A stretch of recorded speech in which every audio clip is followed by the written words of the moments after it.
welcome to another episode of Gar Borras' Time Machine. Gar, we're going all the way back in your time machine, this time to March 15th, 1977, for the world premiere of the classic, now classic TV show, Three's Company. Why don't we get right into it, Gar, and you tell me how you first got into the show.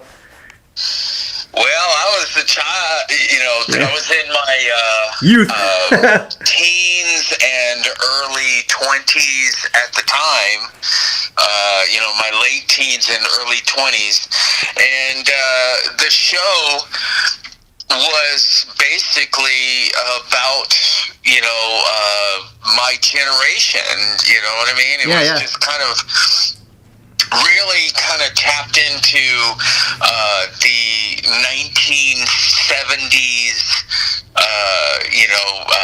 young crowd. You know what I mean?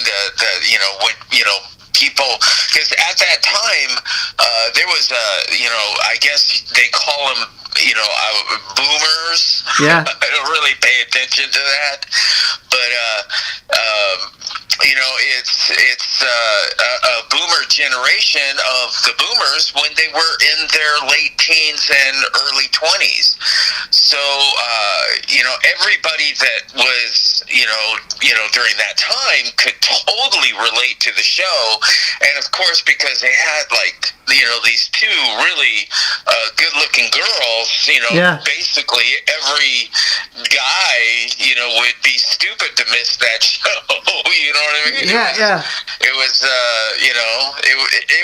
it was a cool show, very simplistic, and everything like that. But you always got giggles out of the show. Yeah, it was so simplistic that you were guaranteed every episode, you're gonna laugh. It was a funny show.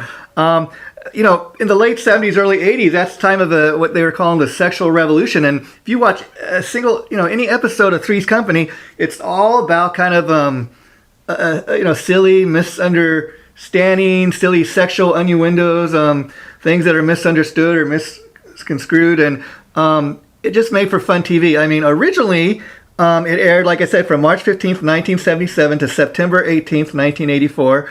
It aired on ABC. There were 8 seasons, 172 episodes. Of course, the theme song, which was made it onto our episode we did on favorite TV songs, was "Come Knock on Our Door." And to this day, when me and my friends sit down and watch, reruns of Three's Company, that's the first thing we break out singing the song, "Come and Knock on Our Door, Come and Knock." It's one of the things you first remember. And I think what's interesting, very much like a lot of the TV shows we talked to in the past episodes, it's funny because the producers initially thought that John Ritter wasn't right for the part. He was his comedy was too silly. But the funny thing is, when the very first episode premiered, it was John Ritter that the audience immediately fell in love with. The producers were like,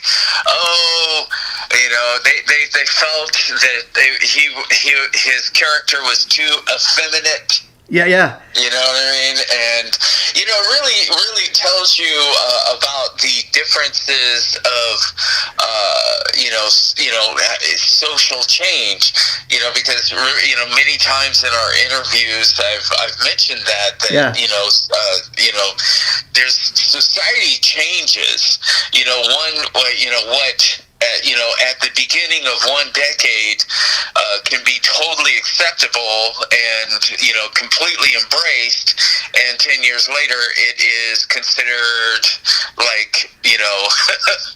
and that's society has always shifted that way. Yeah. But it just during that time period, there was a lot of different viewpoints about homosexuality.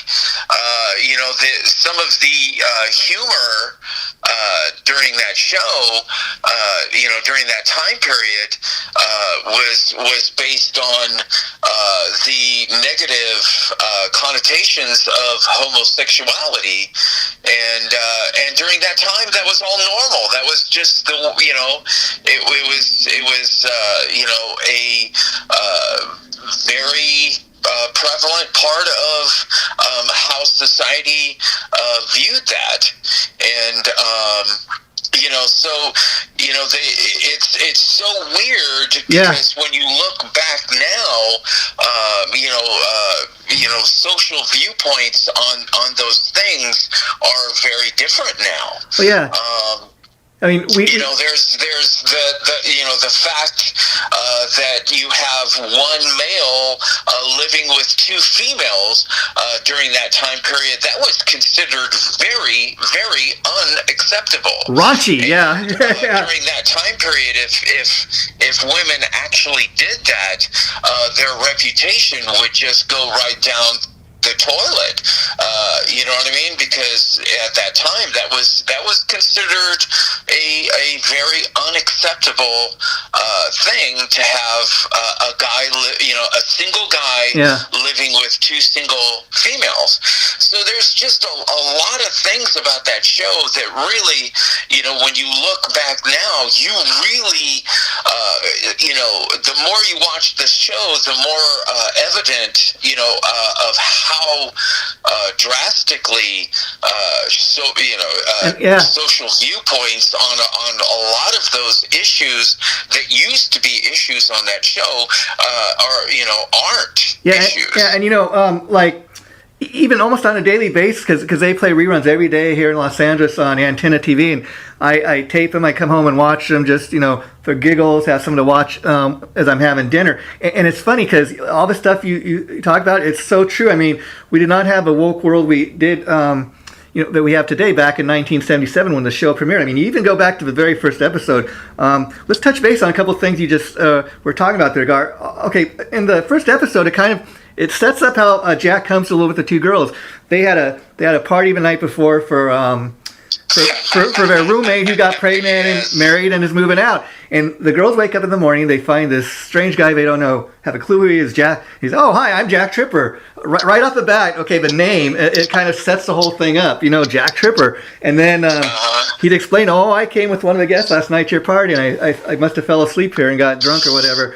And eventually Mrs. Roper comes up, and she sees this strange guy, and he's wearing one of the girls' nightgown, and she's starting to think certain things about him, like you said. She goes down and tells her husband, oh, there's a guy up there, but he's wearing a dress and this and that, and then by the time Mr. Roper gets up there, there's a woman up there, but it's not Jack Tripper. Jack's in the kitchen. This other woman is checking out the apartment, thinking about moving in with the girls, and Mr. Roper kind of starts poking her breast, and he's like, Nana, I can tell, no, you're a guy, and this and that. And then by the end of the show, Janet convinces Mr. Roper it's all right if Jack moves in with him because despite how he looks and everything, he's not going to do anything inappropriate because he is living at the YMCA. He is gay. He's a homosexual, as you say. So there's no issue here, Mr. Roper. And then, Jack gets to the point where he's ready to tell the landlord off, and he says, oh, no, son, it's all right. It's been explained. It's all right if you stay here. Even you people have your rights and this and that. And so going back to that first episode, it was setting up the show, for the remaining 7 seasons, because that was between Mr. Roper and by the time Mr. Furley comes in as a landlord, that's a running joke. But Jack is a homosexual. They think that about him, and he kind of plays it up to the landlords and is able to convince them, yeah, I'm a homosexual. Yes, and that's the whole premise of the show is misunderstanding. Yeah.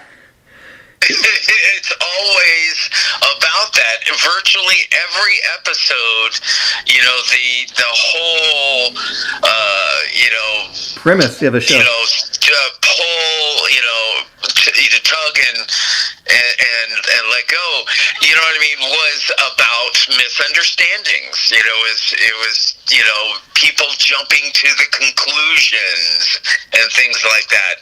And that's it's such a simple premise and everything like that, but there was a lot of things to laugh about in the show. It was really funny. Yeah, and Three's Company to me is one of those shows that kind of proves what I've known all along, my whole life. That sometimes, for something to be funny, you don't have to overthink it. A lot of times, I mean, like, even today, I was hearing on the news, Disney's doing a remake of Snow White and the Seven Dwarfs, and they're thinking, oh, we can't call them dwarves, we can't have little people play the parts, all this. They're really kind of overthinking it. When you do stuff like that, you kind of ruin it. Now, just telling these kind of fun, lighthearted jokes, back, I guess, in the late 70s, early 80s. I mean, it's stuff you could get away with on TV. And I know every time I'm watching an episode, I just crack up laughing, no matter how many times I've seen the shows. In fact, I've seen these shows so many times, Gar, that I can repeat the lines before they're even, is there oh my gosh, ready to be said.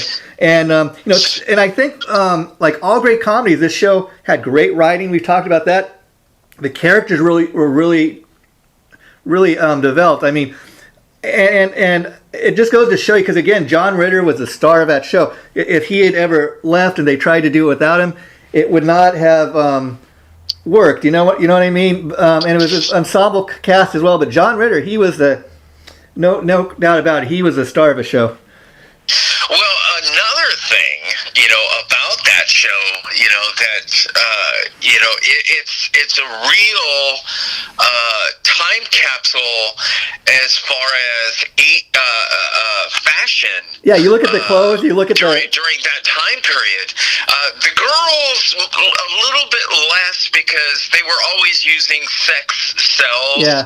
The girls, always wearing kind of, revealing, what they call short shorts. Yeah. Back then, or hot pants. Back then, that's what they used to call them. And I love them. But so I wouldn't say that the girls, all the girls during that time period were running around in short shorts. No. Or hot pants, during that time period. But if you look at how John Ritter dresses on the show,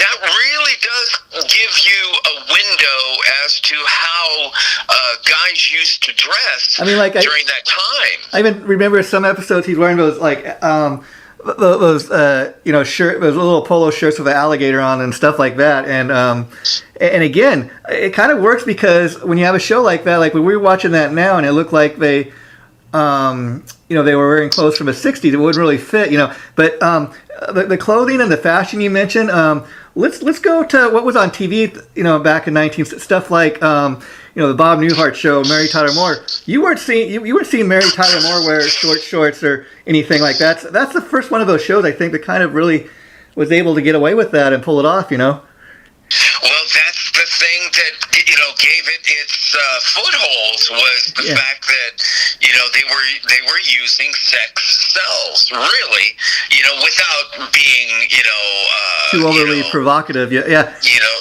Without going over the line. It was within standards, acceptability, for TV. Because even TV was a lot stricter back in those days, about that kind of stuff.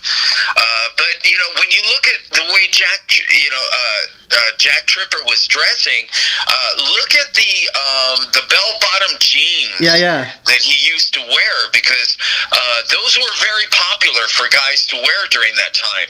Flannel shirts, I remember, there was a time period in the late 70s where people used. There are episodes on that where Jack was wearing bell-bottom jeans, but it's a bunch of squares of denim sewed together and then cut into the jeans. So it's not just a whole thing of denim, it's a bunch of squares sewed together, and just the size of the squares and everything was perfect for all of that.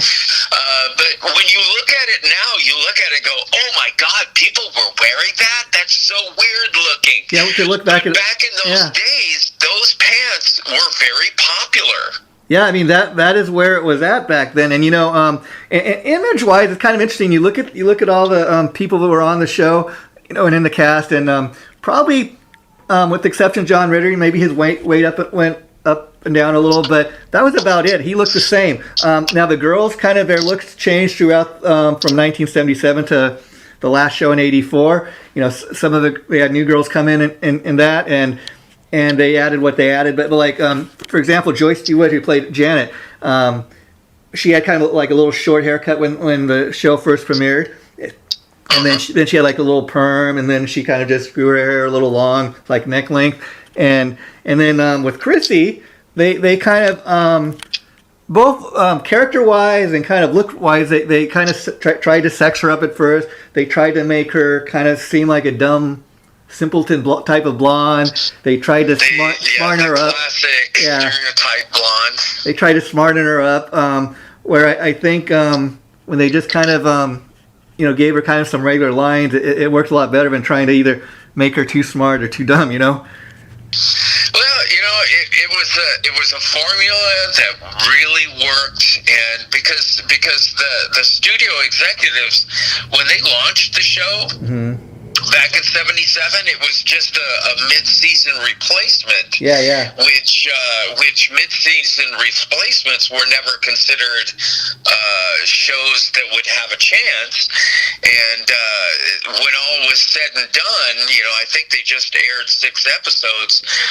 They wound up breaking records with those 6 episodes, and then the executives were going, "What? Yeah, in fact, let's renew. Let's do a full season." But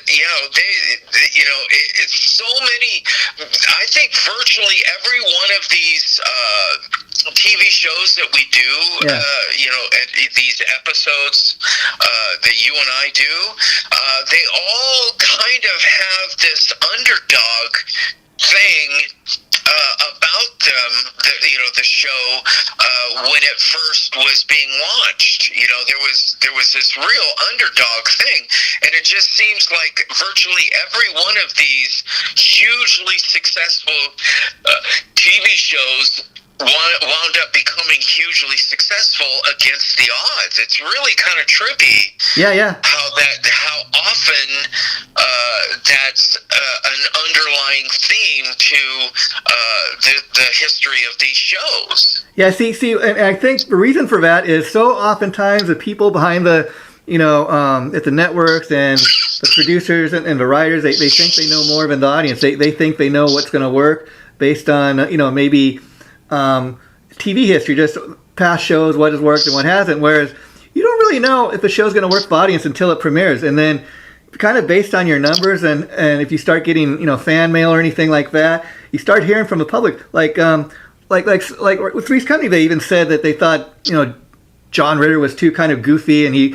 was wrong for part. Guess what? That's the character people fell in love with from the very first episode, and talking about kind of how popular the show was, I was reading that Three's Company was a top 10 hit from 1977 to 1983. So almost for the whole run of the show, up until maybe the last year of the show, it kind of fell out of the top 10. But, for a show that was 8 seasons, for 7 of those 8 seasons, for it to remain in the top 10, that speaks volumes, It sure does, because that's the ultimate pat on the back by the public. Yeah. Because the public doesn't do that unless the public feels that way. That's whenever I get the opinion from one person about anything, I always keep that in mind. That's one person's opinion. That doesn't really speak for everyone, you know what I mean? And, the ultimately, in my business, what I do, which is, performing musically, it's, I don't know where I'm going with it, Well, but it's like, just, what? When the public speaks, I mean, even you as a performer, I mean, if people weren't coming to the shows, they weren't coming to see the band every time you play, you wouldn't still be doing it. The public is kind of, they've given you the thumbs up, you and your band. And so as long as that continues to happen and people continue to come to the shows, there's a reason to do it. Just like the show we're talking about today, Three's Company, would not have been on the air for 8 seasons if the public kind of wasn't loving it, Exactly. Exactly. So that is the ultimate. What anybody should really base as something that's credible. One person's opinion does not really amount to credibility, but when you have an entire public, speaking in that way, now because it really is, the entertainment business really is a public adulation business. Yeah, so much. You know what I mean? Yeah. Because if you don't have the public adulation, you're really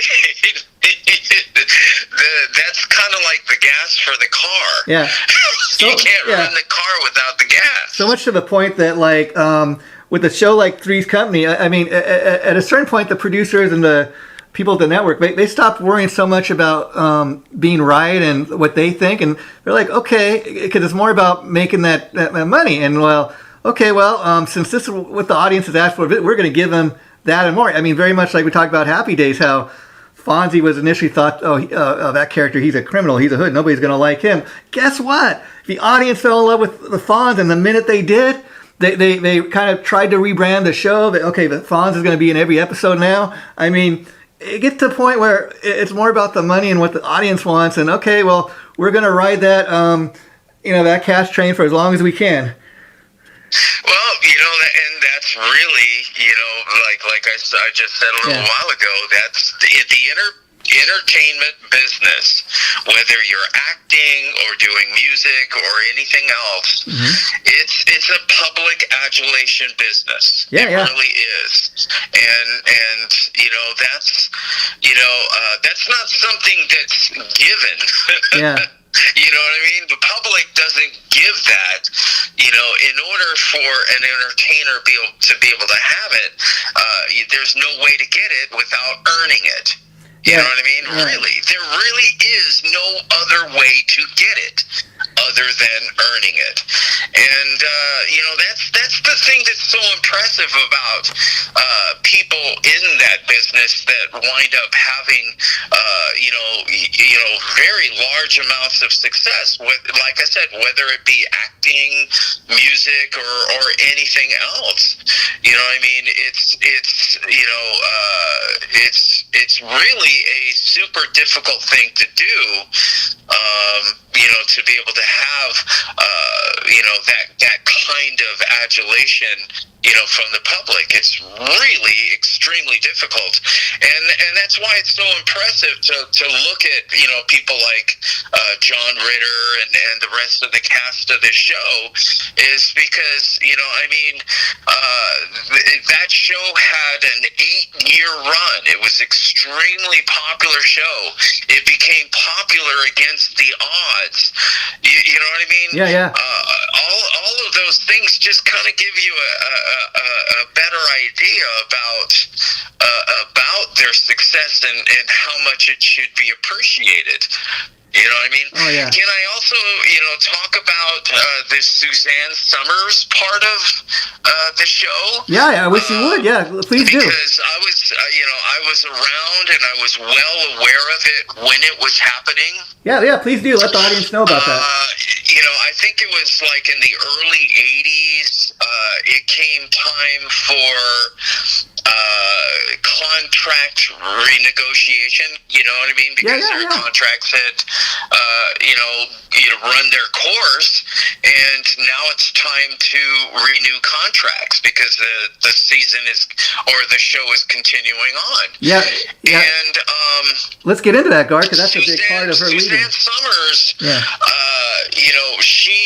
she demanded, when you actually look at it, and you just look at the numbers and everything like that, it looks kind of, I guess what you would say, wait a minute, this is a little bit, too much. She's asking for too much, because by today's standards, she was making a little bit less than $100,000 per episode.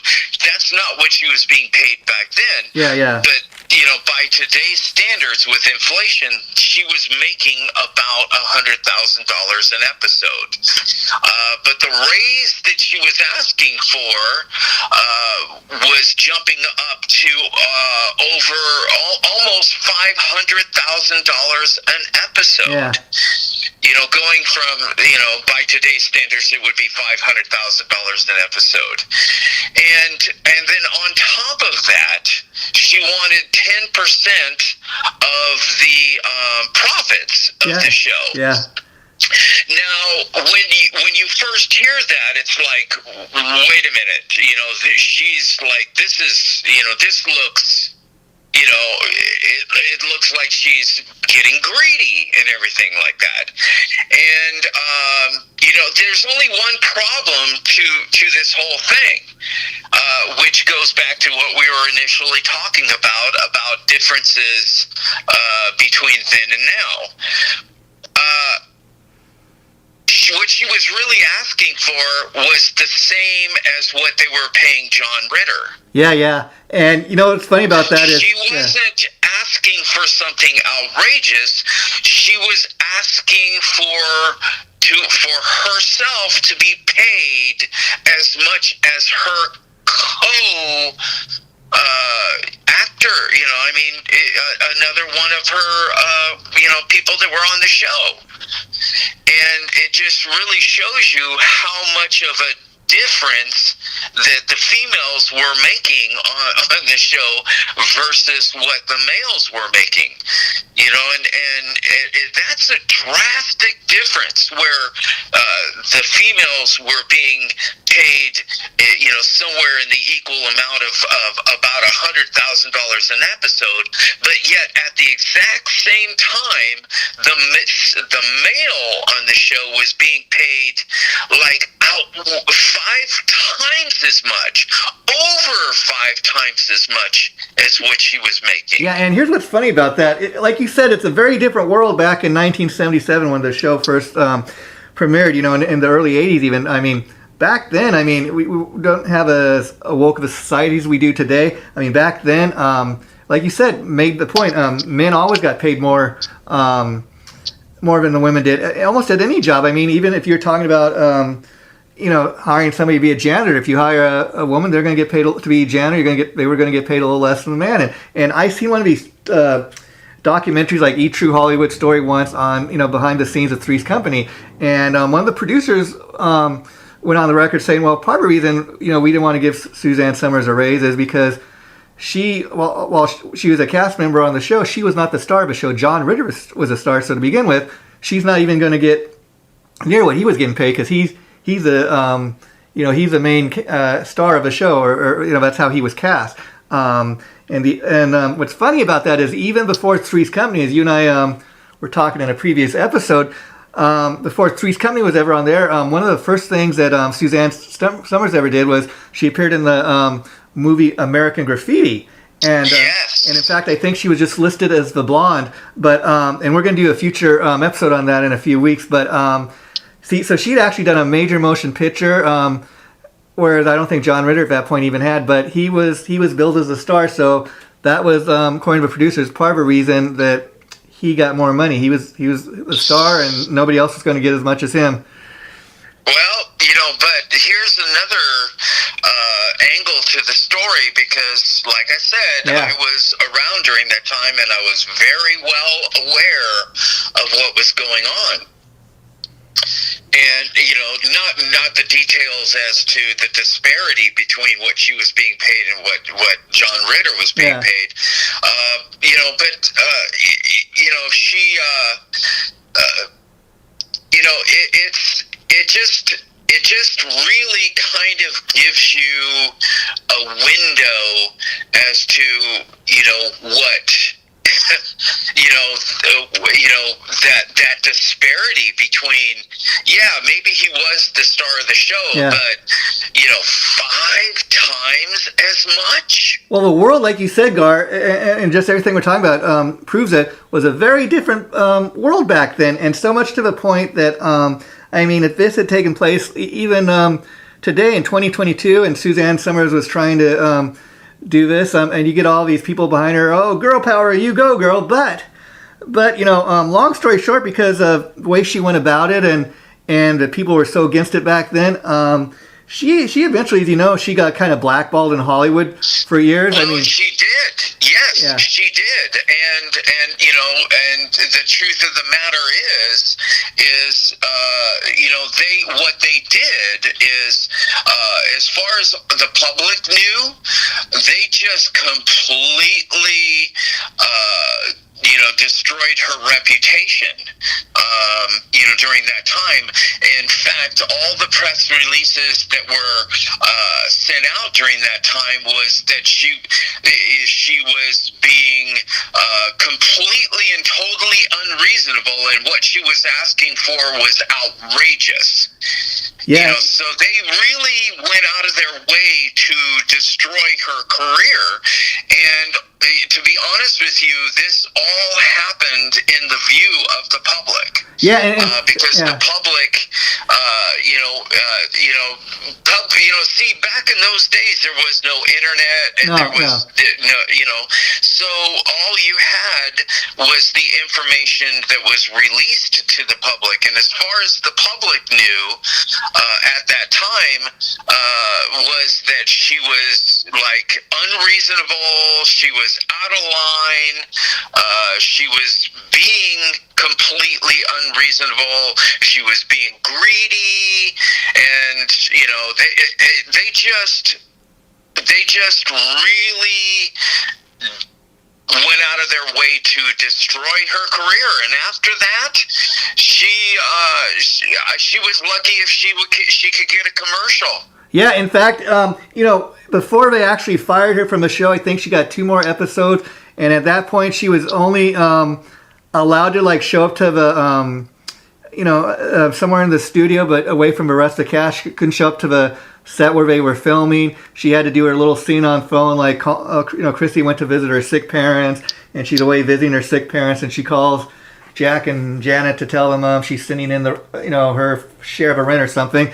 But they wouldn't even allow her in the same set with everybody else. And then once she was written out of the show, it'd be like another 10 years before she'd be back on TV with, I don't know if you remember, she did that show with Patrick Duffy, Step by Step. Yes. Now, oddly enough, guess which network ran that? ABC, the same people that destroyed her 10 years before. Well, it's over 10 years. I'm sure it's not the same people working. No. At ABC. Because I'm sure they had a turnover. But it's really kind of noteworthy. Of how badly she was treated during that time, and how they really destroyed her reputation at that time. And I just have to point that out, because at the time, all the public knew was that she was greedy, unreasonable, and everything like that. I'm saying, that's all the public knew. In fact, now many years later, the truth came out. That what she was really trying to do was she felt that she had draw power. For the show too, audience draw power to the show, and she played her cards and she lost in a big way. Yeah, and Gar, to kind of put a bow on this part of the episode and wrap it up, what's interesting is when she was first fired from the show, one of the first things she tried to do is, from what I was hearing, she went and did a show in Las Vegas, kind of based on the Chrissy Snow character. And the minute ABC heard about this, they sent her a cease and desist thing telling her she had no right to do it, because the character of Chrissy Snow, although it was played by Suzanne Summers, it was owned by Three's Company and ABC. So they even stopped her from doing something like that, if you can believe it. Well, that's when somebody's got it out. When somebody in high power position, has it out for you. It's not funny, but yeah, when somebody in a high position has power, there was a lot of people in positions of high power that really, misused, used their power in very nefarious ways. Yeah, I'm just glad that they did not go the route of trying to replace the part of Chrissy Snow with a different actress, because that really, I think they would have received backlash from. I mean, it just would not have worked. She was the part of Chrissy Snow, and if they got anybody else, it just they would have received a ton of backlash. And now I should also mention that, like so many great comedies, Gar, Three's Company was initially based on the British sitcom Man About the House, which aired on British television from August 15th, 1973 to April 7th, 1976. So the original British comedy TV show that this was based on was on just a year before Three's Company would premiere. Well, there's a lot of hugely successful TV shows here in the United States that were actually based on successful TV shows in Great Britain. I think All in the Family too. I think All in the Family was based on a hugely successful show in Great Britain. That sparked the beginnings of that show. Yeah, So there's a lot of shows that became popular here that are actually based on successful shows over the pond. Yeah, and in our conversation on Three's Company Day, I think it's also important. Well, we've talked a lot about John Ritter. I mean, one of the things I think got to really highlight about his ability as a comedian, I've heard him talk in several interviews I've watched him in over the years, talk about his thing that he took a lot of great pride in was his physical comedy. I guess from what I've heard him talk over the years, he was a huge fan of, I Love Lucy and Lucille Ball, and he's saying one thing he loved about Lucy, slapstick, the way she, I mean, if you watch some of those episodes, Jack, gets burned with an iron. He gets his hand stuck in a ironing board. He does all these crazy, trips and falls throughout the show. But that was a big part of that show, just the physical comedy of this guy, Well, him and Chevy Chase in the 70s were the kings of slapstick. Yeah. Stumbling, having an accident, as part of their comedy. I'd say, really Chevy Chase and John Ritter, both of those, that was, both of them were the kings of that during that time. Yeah. But also, that show really survived a lot of cast changes. Yeah. Because there, when you lose the Ropers, for a lot of shows, that would, might be a loss that might affect the ratings enough in a negative way. But then they wound up getting Don Knotts as Mr. Furley. Yeah. And, boy, did I love Mr. Furley. Problem solved there, but, Don Knotts did such a great job at portraying Mr. Furley, and he was very, very funny. And believable, yeah. But then also Norman Fell, Stanley Roper and Helen Roper, they were hilarious too, because their style, the whole premise behind their comedy was, they loved each other, but they wanted to kind of, the whole joke keep a distance between each other, with a 10-foot pole. I mean, the whole joke with the Ropers was a really unique dynamic between the Ropers. I mean, the whole joke with the Ropers was really like the oversexed landlady that never got any was always trying to get some. And I mean, in fact, I was watching an episode the other day, and then Stanley says to Helen, Helen, why you gotta bring sex into everything you talk about? If I don't, who will? Well, that was a big, that was a nuance to comedy that was new to comedy. Yeah. Because when you're talking, it's kind of a tricky area during that time period to have, something like that going on in the storyline, about sex. I mean, but then also there was what was that? Lana. The cougar. The cougar, yeah. It was crazy about Jack. Yeah. That the Lana character was the first cougar ever on national portrayed TV. in a TV show in America. Oh yeah, and you bring up a lot of funny points. Like the character of Lana, I just loved. I was like, man, if I was Jack Tripper, I don't quite understand why he's always trying to get away from her. If I had some chick coming on to me like that, I'd be going for it, Yeah, she was pretty hot. Yeah. I mean, for an older woman, like, just because of the fact that she was older. Yeah, you see what I mean? Yeah, see, that's the thing about some of the, like, Jack Tripper was one of those characters you just couldn't help love. He was supposed to be a good guy. In fact, over years, his best friend Larry, once he came into the show, the girls say to Larry, "Why can't you be more like Jack? Why, Jack's such a nice, decent guy. Never does." But that was kind of all these characters coming together and kind of having their different roles. I mean, let's get into that now. You bring up about the Ropers. Three's Company had 2 spin-off shows. The first one, as you mentioned, Gar, was the Ropers. The Ropers had 2 seasons, a total of 28 episodes. Norman Fell was originally against doing the Ropers, but producers promised him that if the Ropers were canceled in the first year, that the Ropers could return to their company, to Three's Company. But the Ropers got canceled in year 2, so famous last words. But again, it makes kind of sense because what we know all these years later, the Ropers, they already kind of found their place in Three's Company.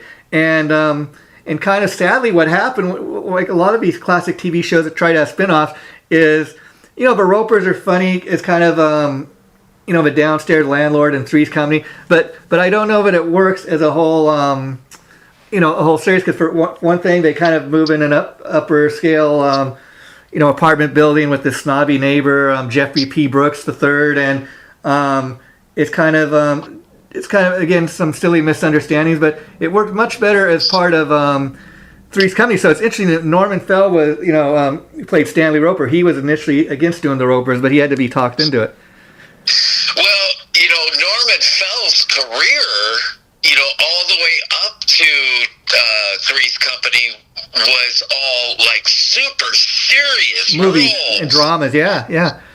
You see him in like Clint Eastwood movies, yeah. As like a detective and stuff like that. So it's kind of trippy to see him, in all of these acting gigs that he got before doing Three's Company, because it's all like really super serious stuff. Yeah, drama. But he was very good at comedy. But also the guy, Jack Tripper's best friend, Larry. Yeah. I loved that guy, too, because he was just such a sleazebag. Yeah, natural. He was the perfect foil for Jack Tripper because, he was a guy that could, he had a certain influence on Jack, and Jack's supposed to be this good guy. And, come on, buddy, come with me. I'll leave the bad influence, bro. Yeah, but at the same time, Larry wasn't that bad. Yeah, Larry was such a sleazebag. Yeah. But at the same time, I kind of liked him. There was something likable about him. He wasn't a totally bad guy. But what's interesting about when they brought the character of Larry on, played by Richard Klein. Now, here's the thing I've learned over years about Richard Klein. Initially, he was just going to be brought in to do one show, but the chemistry between him and John Ritter was so immediately, and part of the reason for that is they were really good friends in real life, and they would hang out with each other. And so they had this chemistry that was kind of, you just could not deny it right away. And so from doing the one episode, Larry became a reoccurring role. And I think it really worked for the show because, again, it created so many situations for Jack to, get in trouble and stuff. And it just... like there's one episode I remember where Jack gets in a fight with Janet Christie. He says some things he doesn't mean. He kind of goes off, and he's like, because Larry's boss had just offered, hey, anytime you want, you can come, move in our house and be our live-in cook. And so he kind of thought he wanted to get away from the girls for a while. He goes to move in with Larry's boss, and then he meets up with Larry later at the local bar, and he says, oh, what happened? My boss's old lady hit, oh, she does it to everybody. But again, I kind of think, well, some old lady like that came on to me. I kind of like it. What's your problem, Jack? Another character that I liked, even though she came later on, was Priscilla Barnes' character, as Terry. She was a solid replacement for Chrissy, the Chrissy character. Yeah. I honestly, I thought she did a really good job on the show. Oh, yeah, and she did. I mean, she was kind of, because the original character replaced Suzanne Summers was this 19-year-old blonde, Jenny Lee Harrison, who had very little acting experience at the time, but her part was as Christy Snow. Christy's, other dumb blonde cousin from Fresno, and so she lived there for a while, and then when she moved out to go to veterinarian school, they got Terry, who was a nurse, and I think Terry was kind of the cross between Suzanne Summers and Jenny Lee Harrison in the sense that, because she's a nurse, she's not totally stupid, she's a blonde yet, but so she's got some smarts, and she was kind of, I think, the best of both those previous characters, Yeah. That show really did survive a lot of cast changes. Yeah. Because especially during that time period, the way the public was when you did cast changes, it could really mess up a show. Really change the dynamic of the show. But that show, it just kind of kept rolling along, and it was. And then, just the fact that it was, the setting was in Santa Monica. Yeah. You know what I mean? Of course, for me, living in Los Angeles, I'm well aware of Santa Monica and well aware of, all of the different places and everything like that. But, after all these years, I would, if I drove by a bar and the bar's name was the Regal Beagle. Yeah. I would stop immediately and go in and have a drink. Yeah, and there's just so much more we could talk about, and I got all these interesting facts. So before we do wrap this up, I want to share some of these facts I learned about this. Okay, if you can believe it or not, actress Kathy Bates, of all people, originally auditioned for a part of Janet before Joyce DeWitt. Could you imagine? Wow. And then you're never going to believe who they also auditioned for a part of Jack Tripper. I cannot, maybe, but I think John Ritter got the part. He deserved it.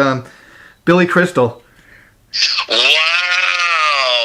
Yeah. Wow. Yeah. That's huge. I mean, to beat out Billy Crystal for that role that says it all. That's an underdog story, because at that time Billy Crystal was rising star. His star was on the rise. He was a hot item. Yeah, and you mentioned about what a brilliant actor Norman Fell was. If you watch any of the Three's Company episodes that he was in, or even later on the Ropers, this became his trademark. And again, this is interesting because it's one of the things that it's not even some of the writers or producers. It's something the actor came up with. He kind of ad-libbed. Many times when Norman Fell would deliver an especially funny line to Audra Lindley, who played the character of Helen Roper, his wife, he would look directly at Helen into the camera and laugh. Like he'd get that stare, that kind of what became a classic Norman Fell stare. He'd look right into the camera and kind of just smile and kind of giggle. Yeah, I remember that. That was his classic little, nuance that he was doing with his character. It was pretty cool. And it became a regular thing, and because it worked with the audience, and the audience so loved it, they didn't even try to stop it. It just became a Norman Fell ad-lib that he created. And here's another interesting character. Do you remember the character of when Jack gets his restaurant, his boss, Mr. Angelino, who rents out the place. Okay, the actor's name was Jordan Chaney, and the actor who played Jack's boss, Mr. Angelino, that was not a real beard. That was a fake beard that he wore in order to make him look older than Jack. Trippy. I mean, usually when people do the fake beard thing, you can tell. Yeah. I couldn't tell. Yeah. Yeah, I couldn't tell. I mean, when I read that, I had to go back. I watched an episode of Mr. Angelino, and I'm like, man, that looks like a real beard. I never would have guessed, and I didn't. Yeah. Boy, that's trippy. Yeah, and then another thing was, of course, we mentioned that they had 2 spinoffs. The second spinoff was Three's Company was Three's a Crowd. That is the one where after everybody's gone their separate ways, we see the final episode of Three's Company. Next season they come back. Jack is moved into the apartment above his restaurant with his new girlfriend Vicky, and the whole kind of joke of this show is Jack is now living in an apartment with not 2 girls but 1 girl that he's got a relationship with now. They're sleeping in the same bed, and they're sharing their life. He no longer has to pretend to be a homosexual after 8 years of doing that, but because his girlfriend Vicky had 2 parents that suffered through a divorce. She lived through that. The whole thing is Jack wants to marry her, and he can't live with a girl unless he's married to her. But it only lasts 2 seasons. They never get married, and that's kind of the whole crust of the show. And I think that's part of a reason it didn't last more than 1 season or whatever, because you can only run so far with that. I think after 8 years, Three's Company had kind of run its course. Well, nothing lasts forever. Nothing lasts forever. Yeah. Everything has to take its course, and that show wound up taking its course too. But to this day, there's a lot of times when I'm flipping the channels and there's nothing on. I'll watch that. And the next thing I know, I come across Three's Company, and the next thing you know, I'm stopped and I'm watching it, and I'm still giggling to this day. Yeah, and Gar, the thing is too that Three's Company is one of those shows. I mean, just like you said, to this day, people love it. I know if I come across an episode, I will sit there and watch the whole thing. I've got every episode on DVD. I got my DVD collection. It's just something I have to have, if I need a good laugh or something. And it's interesting because talking about, we brought up about how essential the character of Larry was for Jack Tripper. And I think because those 2 guys were really best friends in real life, you could see the immediate chemistry. You could not deny it. And the interesting thing is, a couple years back when they did a Three's Company reunion, 40th anniversary of Three's Company or something, they had Richard Klein, they had Priscilla Barnes, and they had Joyce DeWitt, and they were kind of on Jenny Lee Harrison. They were all 4 of them looking back on their time on the show. And Richard Klein was talking about the fact that since his good friend John Ritter died, he says, I cannot even watch an episode of a show. He goes, because it brings back too many happy memories. And I think of him.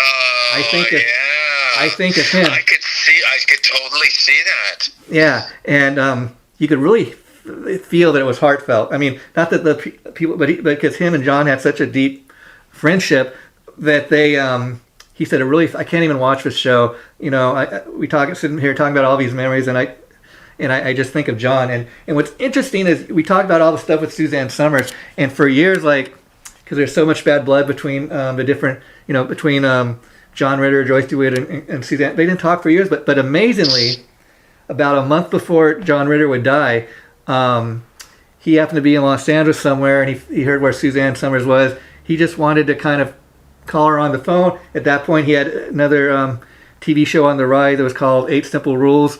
He wanted to invite Suzanne and Joyce to do kind of like a Three's Company episode on that show. And it didn't end up happening, but Suzanne Summers said, I'm so glad that, it's sad at the same time, but he calls me a month before he dies, and we're able to kind of patch up our differences and make up. She says, that was so John Ritter, maybe he felt he wasn't going to be here, who knows, but she says, at least, he's no longer here. I can say that, we were able to patch up our difference. I mean, that just speaks volumes, Well, yeah, and who knows shows, was the catalyst for that. Disagreement, that would, make it to the point where the three of them, which was the real, recipe for the show, would go for such a long periods of time, without speaking. So obviously there was a very, very deep disagreement, between, but it's really, really nice, that they were able to, get past that and, at least to, be able to, lay it to rest, because, I know Joyce DeWitt, harbored a deep resentment, but, to have a deep resentment like that, it has to be something pretty big that must have gone down. Yeah, but I heard that, I've seen, I'll see if I can send you the clip later, but they've even since made up and kind of, they're at least talking again to the point where Suzanne Summers had this show on the internet. She invited Joyce to do an episode, and they and it was, of course, after John Ritter died. They were talking about what a huge loss that was, and that's where a lot of this stuff was brought up. And I thought, again, at least, okay, they made up, before either one of them died, so that's pretty cool. And John Ritter, of course, died on September 11th, 2003, at the age of 54, tragically young, and I was reading that back in 2003, when he died, there was a rush to kind of release the first season of Three's Company on DVD. That's when they were doing all that stuff for the first time, releasing all these classic TV shows. And the reason, of course, Jack Tripper, John Ritter was so loved, the Three's Company audience kind of demand, hey, we want to celebrate Three's Company. Can you put this on DVD? And shortly after his death, it got released. And another case of the public kind of demanding something and getting it. That's public adulation. It's really an amazing thing, to see. You know what I mean? Yeah. Because being in the business and knowing how hard it is to be able to achieve something like that, when you see somebody achieve it, it's you appreciate what they've been able to to achieve. It's a remarkable achievement. It really is. And then here's another thing I think you'll get a kick out of. We've been talking about the Ropers and what a huge part they were. Audrey Lindley, I don't know if you realize this, who played Helen Roper. That curly hair was not her natural hair. It was a red wig. She actually had natural straight blonde hair, if you can believe that. Well, you play the character. Yeah, and then here's our final kind of fact for the day that I thought people would get a kick out of. Joyce DeWitt, of course, played Janet, refused to ever show her bare legs, and when her legs were shown, she would always wear pantyhose, which got her a legs pantyhose endorsement, if you can believe that. And back in those days, legs pantyhose used to be the most popular. I remember. The only reason why I know that is because of my sister. Yeah. You know what I mean? All the girls had to have legs pantyhose, and they would buy the pantyhose, and the pantyhose would come in a little egg. Yeah, do you remember that? I remember all those pantyhose commercials on TV back in the day, almost as much as, who wears short shorts. But, I remember that. And then final kind of trivia question for the day, Gar, is do you know which character on Three's Company went by the name RF? Mr. Furley. Yeah, Ralph Furley, who thought he was a real ladies' man. And before we cap this off, like you said, I think we need to mention him a little more than what we did, because just the fact of running out of time. But I love Mr. Furley. He was, by the time he came onto the show, he'd done Andy Griffith, he'd done all those great movies, and he had a huge fan base that he brought, He really did bring a huge fan base, but he also brought a great brand of comedy, because he was truly funny on that show. I mean, really funny. The one thing he had in common with Norman Fell, he did a lot of things with his face and making silly faces, and it just seemed to work. And I remember one episode he did when the Ropers come back to do an episode. He's supposed to be away on a cruise, and then he comes back early or something, and he gets in bed with Mrs. Roper, doesn't even know she's in his bed, and then Mr. Roper comes and finds out, hey, what are you doing with my wife, and this and that. Oh, man. Don Knotts had a very distinguished career, and Three's Company is just a small part of that. Yeah, in fact, Gar, you and I have been talking about in the future, maybe kind of doing some episodes dedicated to, like, particular actors, and I think Don Knotts... Oh, that's a great idea. Yeah, is really one of those. And so we're going to kind of wrap this up finally, Gar, for Three's Company. It's been great looking back on one of my all-time favorite shows, and the late, great John Ritter. I mean, just to let the people know what we have coming up next. Next time when Gar and I do this, we're going to be talking all about The Monkees. Classic TV show, The Monkees. Hey, with the Monkees! And there's... So Gar Borras, you enjoy the rest of your weekend, and I'll do the same, and I'll be talking to you, brother. And I think... Oh my gosh, this was so much fun today. Thank you. Yeah, I think... I can't thank you enough for doing this with me, dude. It's an absolute blast. Yeah, in fact, just to let the people know, we were having kind of issues today with the phone, and thinking we were going to be able to do it, because we said we're not going to do this unless we can do top quality stuff.